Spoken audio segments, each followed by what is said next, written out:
Hey, si te gusta este contenido, suscríbete ahora, deja tu like y activa la campanita. Vamos con el video. En la historia contemporánea de Colombia, pocas organizaciones han operado en un margen tan difuso entre la legalidad y la clandestinidad como los Pepes, siglas de Perseguidos por Pablo Escobar.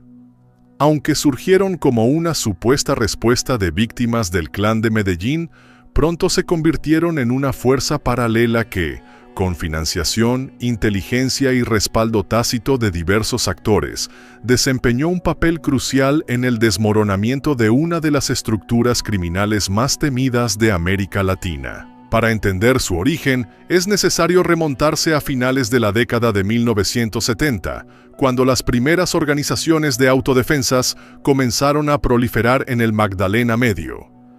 Inicialmente impulsadas por ganaderos y hacendados en respuesta a la amenaza de extorsión de grupos insurgentes, estas milicias rurales se fueron relacionando gradualmente con los intereses del narcotráfico. Fue en ese caldo de cultivo donde Fidel Castaño, un joven que años antes había sido introducido en los negocios ilícitos por el propio Pablo Escobar, terminó tomando las armas tras el asesinato de su padre a manos de las FARC en 1981. Fidel y su hermano Carlos, ya por entonces curtidos en la confrontación armada, desarrollaron una estructura paramilitar que operaba en Córdoba y Urabá. Su ascenso como actores políticos y armados les otorgó una posición privilegiada cuando comenzaron a plantearse grandes acuerdos con el Estado. Sin embargo, su viejo aliado, Escobar, frustró muchas de esas aspiraciones cuando en 1991 decidió entregarse a las autoridades colombianas tras la aprobación del artículo constitucional que prohibía la extradición de nacionales. Desde su reclusión en la llamada cárcel de La Catedral, Escobar no solo mantuvo su poder, sino que comenzó a exigir pagos a sus antiguos aliados por continuar operando.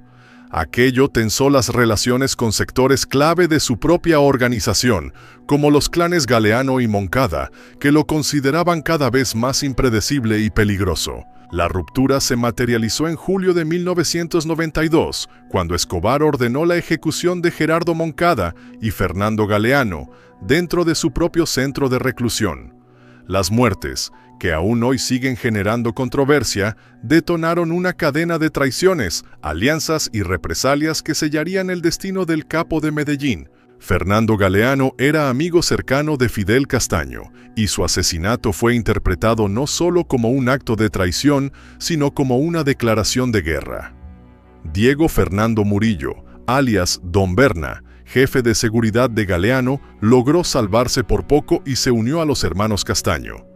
Aquel encuentro fue el primer paso hacia la creación de un grupo con una sola misión: terminar con Pablo Escobar. La formación de los Pepes no fue una idea espontánea. Se trató de una coalición cuidadosamente diseñada, donde participaron antiguos enemigos de Escobar, disidentes del Clan de Medellín, miembros del Clan de Cali, paramilitares e incluso agentes activos de agencias estatales y extranjeras. A la alianza se sumaron figuras como Elmer Pacho Herrera, los hermanos Rodríguez Orejuela y operativos como el coronel retirado Hugo Aguilar, quien más tarde declararía haber acuñado el nombre Los Pepes tras ver un vehículo campero que así se llamaba informalmente en Colombia. Según declaraciones recogidas por la Jurisdicción Especial para la Paz, fue Aguilar quien propuso dejar mensajes impresos tras cada acción violenta en contra de la estructura de Escobar, atribuyéndolas al nuevo grupo. El resultado fue inmediato. Medellín comenzó a llenarse de volantes con tipografía de máquina de escribir y la frase "fueron los Pepes". En poco tiempo, el nuevo frente paramilitar se convirtió en un actor visible, temido, y, para algunos sectores del Estado, necesario. Su narrativa se construyó en torno a la venganza de quienes se consideraban traicionados por Escobar, pero sus métodos y sus resultados distaban de una operación de justicia. Las primeras acciones llegaron en diciembre de 1992, cuando comenzaron los atentados, incendios y desapariciones sistemáticas de contadores, administradores de fincas y otros colaboradores del Clan de Medellín. Se trataba de una guerra con precisión quirúrgica, pero sin piedad. Los Pepes no eran un grupo cualquiera. Tenían información clasificada, armamento sofisticado, respaldo logístico y recursos ilimitados. Mientras Escobar buscaba proteger a los suyos, los círculos en torno a él se cerraban. La CIA, la DEA y el bloque de búsqueda colombiano mantenían comunicación constante con los líderes del grupo insurgente. La cacería, silenciosa y meticulosa, se intensificaba. Mientras el terror del clan de Medellín comenzaba a replegarse, una nueva forma de violencia tomaba su lugar.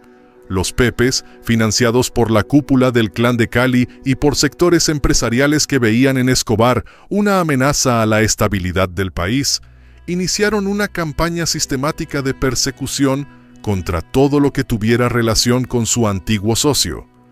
Las acciones no solo eran brutales, sino cuidadosamente calculadas para causar un efecto psicológico en el enemigo. Cada ataque dejaba un mensaje. Los papeles con la inscripción "Fueron los Pepes" aparecían junto a cadáveres, vehículos calcinados, propiedades saqueadas o incluso escenas que simulaban operativos oficiales.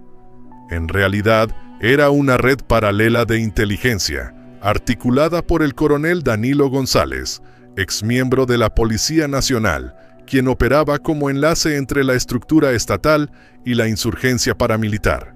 La presencia de Don Berna como cerebro militar del grupo completaba una maquinaria que funcionaba con eficacia despiadada. La conexión con agencias estadounidenses no fue un secreto para algunos sectores. Diversos reportes, incluidos documentos desclasificados décadas más tarde por el Pepes Project, apuntan a que agentes de la DEA y de la CIA compartieron información con miembros de los Pepes, conscientes de que la caída de Escobar era una prioridad estratégica. El intercambio de favores, sin embargo, operaba en la penumbra. Las agencias obtenían localizaciones y estructuras, mientras los paramilitares recibían impunidad de facto. El impacto fue devastador.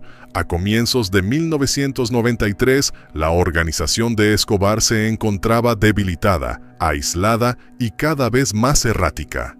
La ofensiva de los Pepes no distinguía entre rangos o funciones. Desde abogados y contadores del cártel de Medellín fueron localizados y eliminados.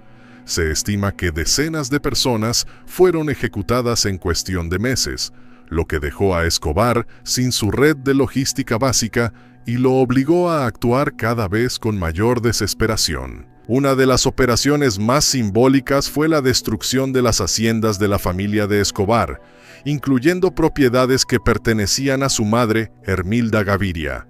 Esta acción fue leída no solo como una represalia, sino como un mensaje directo. Nadie estaba a salvo. En paralelo, las rutas de tráfico fueron saboteadas y los colaboradores más cercanos comenzaron a desertar.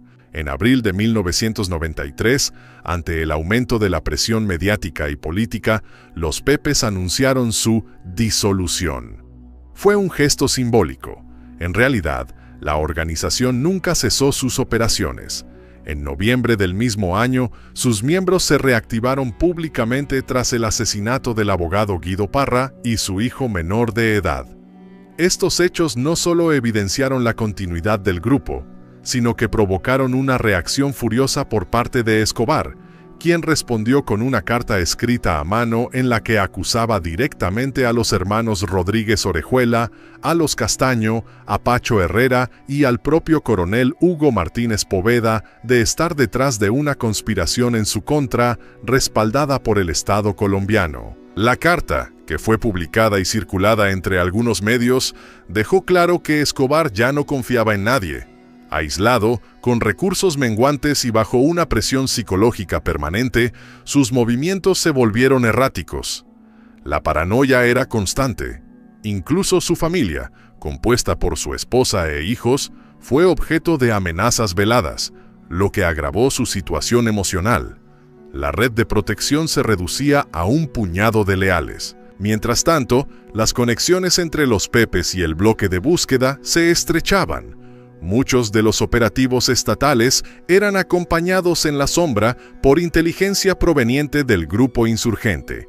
Las pistas eran precisas, los tiempos estaban coordinados. Esta alianza no oficial pero eficaz acabó desdibujando la línea entre justicia y venganza, legalidad e ilegalidad. Uno de los elementos más llamativos del caso fue la composición del grupo.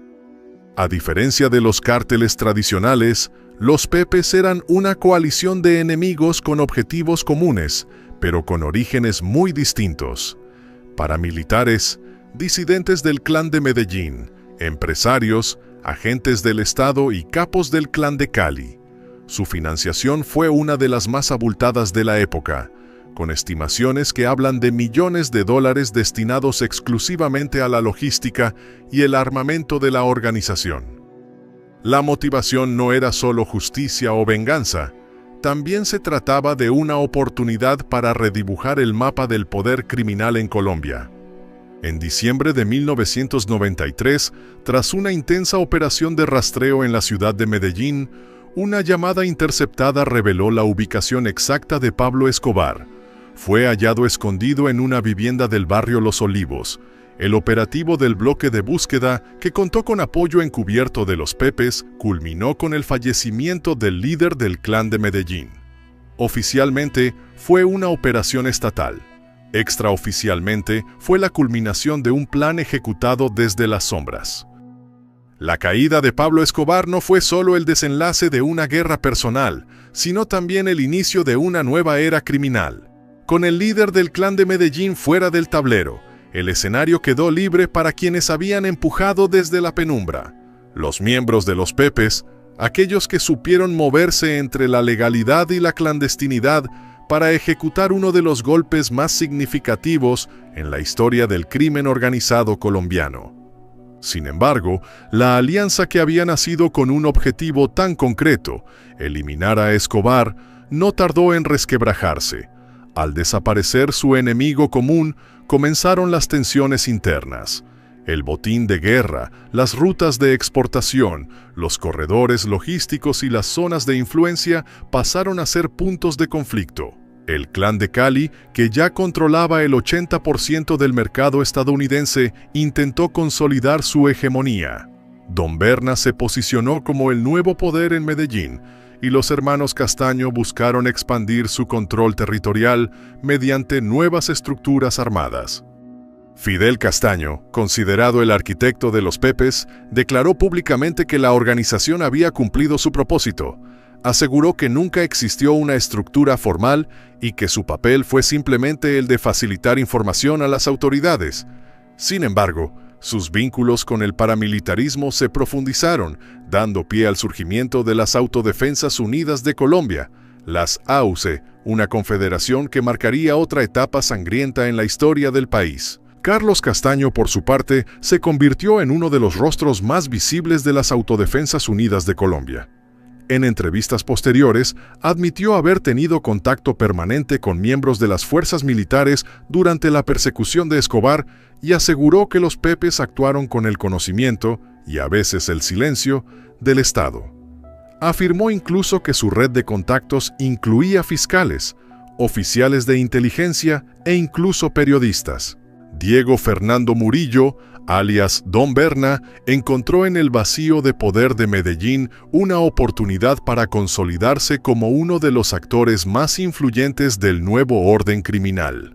Bajo su tutela, la llamada Oficina de Envigado comenzó a absorber funciones del antiguo cártel, pero con una estructura menos visible y más empresarial.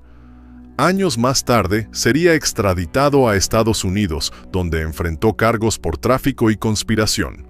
El Clan de Cali tampoco escapó a las consecuencias. En menos de 2 años después de la muerte de Escobar, sus principales líderes, Gilberto Rodríguez Orejuela, Miguel Rodríguez Orejuela, José Santa Cruz Londoño y Elmer Herrera, alias Pacho Herrera, fueron capturados o abatidos. La DEA, tras la guerra contra Escobar, terminó por dirigir su atención contra ellos, cerrando el círculo con la misma fuerza que antes lo había abierto. Los archivos desclasificados por el Institute for Policy Studies años después confirmaron lo que muchos sospechaban, que existieron múltiples instancias de colaboración entre agencias estadounidenses como la DEA, la CIA y algunos sectores del ejército colombiano con la estructura informal de los Pepes. Estos vínculos, aunque nunca reconocidos oficialmente, sugieren que en la lucha contra el crimen, las fronteras entre aliados y enemigos se difuminaron con facilidad. A pesar de las múltiples ejecuciones, desapariciones y actos de terror que ejecutaron, ningún miembro de los Pepes fue judicializado formalmente. Carlos Castaño lo resumió con crudeza en su autobiografía. Fuimos tolerados por la Fiscalía, la Policía, el Ejército, el DAS y la Procuraduría. El propio presidente Gaviria nunca ordenó que se nos persiguiera. Los periodistas aplaudían en silencio. Y así tenía que ser. El legado de los Pepes no solo fue el colapso del Clan de Medellín, sino también la consolidación de una cultura de doble moral institucional. Por un lado, representaban la colaboración con el Estado para derrocar a un enemigo público. Por otro, fueron responsables de actos tan violentos como los que atribuían a Escobar. Su existencia demostró que, en determinadas circunstancias, los fines pueden terminar justificando los medios. Al menos desde la perspectiva de quienes ostentan el poder. En la cultura popular, su historia fue retratada en series como El Patrón del Mal y Narcos, donde la imagen de los Pepes osciló entre la de justicieros anónimos y la de vengadores despiadados. La realidad, sin embargo, es más compleja. Fueron un producto de su tiempo, una respuesta brutal a una violencia aún más brutal, nacida del conflicto, la impunidad y las alianzas turbias entre estructuras criminales y poderes estatales. Y aunque el nombre de los Pepes se desvaneció tras 1993, su legado perdura como una de las redes más enigmáticas y efectivas que operaron en la historia reciente de Colombia. No dejaron estatutos ni documentos fundacionales. Solo dejaron un nombre repetido en papeles colocados junto a cadáveres, propiedades arrasadas, y una advertencia silenciosa. La línea entre justicia y venganza, en ocasiones, no es más que una sombra. La historia de los Pepes no solo dejó huellas de fuego y escombros, también puso en evidencia cómo, en contextos extremos, las líneas entre el bien y el mal pueden desdibujarse hasta volverse irreconocibles. Al final, aquellos que lucharon contra el poder desmedido de Escobar terminaron heredando su estructura, su lógica y, en muchos casos, su destino. Este relato no busca justificar ni glorificar a ninguno de sus protagonistas. Al contrario, nos obliga a preguntarnos qué condiciones sociales, políticas y económicas permiten que estas realidades surjan, se fortalezcan y cobren tantas vidas en el camino.